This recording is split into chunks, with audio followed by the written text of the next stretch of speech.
દૈનિક બાઇબલના વાંચનો. તારીખ 20 જૂન 2026, સામાન્ય કાર્ડના 11મા અઠવાડિયાનો શનિવાર. પહેલું વાંચન રાજવૃત્તાંતોના બીજા ગ્રંથમાંથી અને શુભ સંદેશનું વાંચન સંત માથથી કૃત ગ્રંથમાંથી. પહેલું વાંચન રાજવૃત્તાંતોના બીજા ગ્રંથમાંથી અધ્યાય 24 કડી 17-25. યોઆશનો ધર્મત્યાગ. યહોયાદાના મૃત્યુ પછી યહૂદાના આગેવાનો રાજાને સલામ ભરવા આવવા લાગ્યા, અને રાજા હવે તેમની સલાહ લેતો થયો.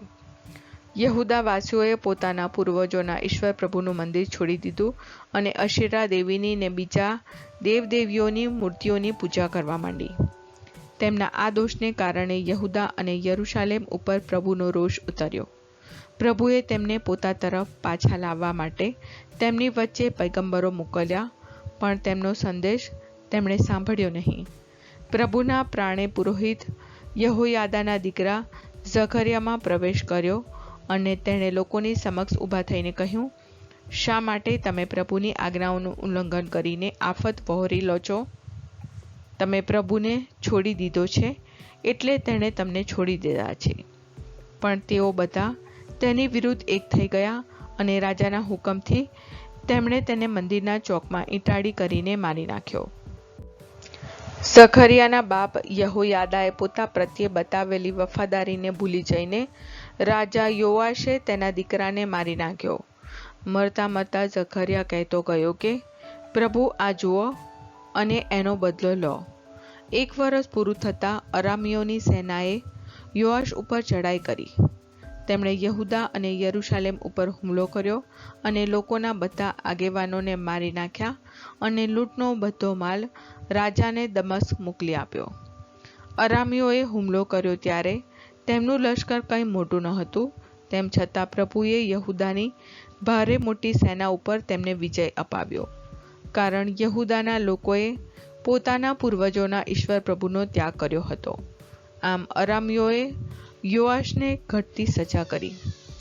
અરામીયો યોઆશને સખત ઘવાયેલી હાલતમાં મૂકી ગયા, અને ત્યાર પછી તેના અમલદારોએ પુરોહિત યહોયાદાના પુત્રના મૃત્યુનું વેર લેવા તેની સામે કાવતરું રચી તેને પથારીમાં જ મારી નાખ્યો.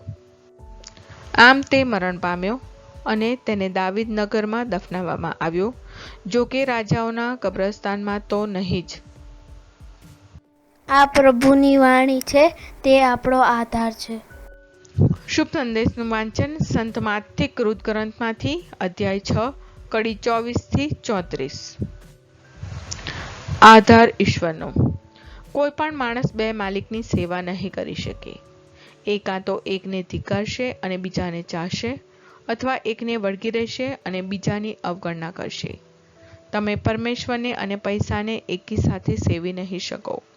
એટલે હું તમને કહું છું કે અમે ખાઈશું શું, પીશું શું, એમ તમારા જીવનની ચિંતા ન કરશો. તેમ અમે પહેરીશું શું, એમ તમારા શરીરની પણ ચિંતા ન કરશો. અન્ન કરતાં જીવનની અને વસ્ત્ર કરતાં શરીરની કિંમત વધારે નથી શું? આકાશમાંના પંખીઓ જો, તેઓ નથી વાવતા કે નથી લણતા કે નથી કોઠારમાં ભેગું કરતા, છતાં તમારા પરમપિતા તેમને ખાવાનું આપે છે. એમના કરતાં તમારી કિંમત વધારે નથી શું? તમારામાંથી કોણ ચિંતા કરી કરીને પોતાના આવરદામાં એક ક્ષણનોય ઉમેરો કરી શકે એમ છે? અને તમે વસ્ત્રોની ચિંતા શા માટે કરો છો? વગડાના ફૂલો નિહાળો, કેવા ખીલે છે.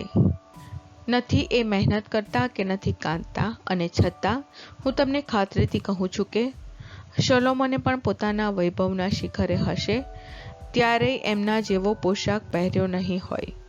એટલે આજે છે અને કાલે ચૂલામાં હોમાઈ જાય છે, એવા વગડાના ઘાસને જો ઈશ્વર આટલું સજાવે છે, તો એ અશ્રદ્ધાળુઓ તમને એથીય રૂડી પહેરે સજાવશે એમાં શંકા શી? તેથી અમે ખાઈશું શું, પીશું શું કે પહેરીશું શું, એની ચિંતા કરશો નહીં. એ બધી વસ્તુઓ પાછળ તો નાસ્તિકો જ પડે. તમારા પરમપિતાને ખબર છે કે તમારે આ બધી વસ્તુઓની જરૂર છે. એટલે તમે સૌથી પહેલાં ઈશ્વરના રાજ્યની અને એણે ઈચ્છેલા ધર્માચરણની પાછળ પડો, એટલે આ બધી વસ્તુઓ તમને મળી રહેશે. આથી તમે આવતીકાલની ચિંતા કરશો નહીં. આવતીકાલ પોતાનું ફોડી લેશે. રોજનો ત્રાસ રોજને માટે પૂરતો છે. આ પ્રભુની વાણી છે, તે આપણો આધાર છે. પ્રાર્થના.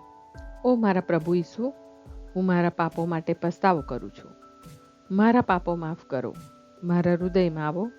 હું તમને મારા પ્રભુ અને તારણહાર બનાવીશ. આમેન. પ્રભુ તમને સુખી રાખો અને તમારી સંભાળ રાખો. પ્રભુની તમારા ઉપર કૃપા દ્રષ્ટિ અને મહેરબાની હો. પ્રભુની તમારા ઉપર પ્રસન્નતા હો અને તે તમને શાંતિ બક્ષો.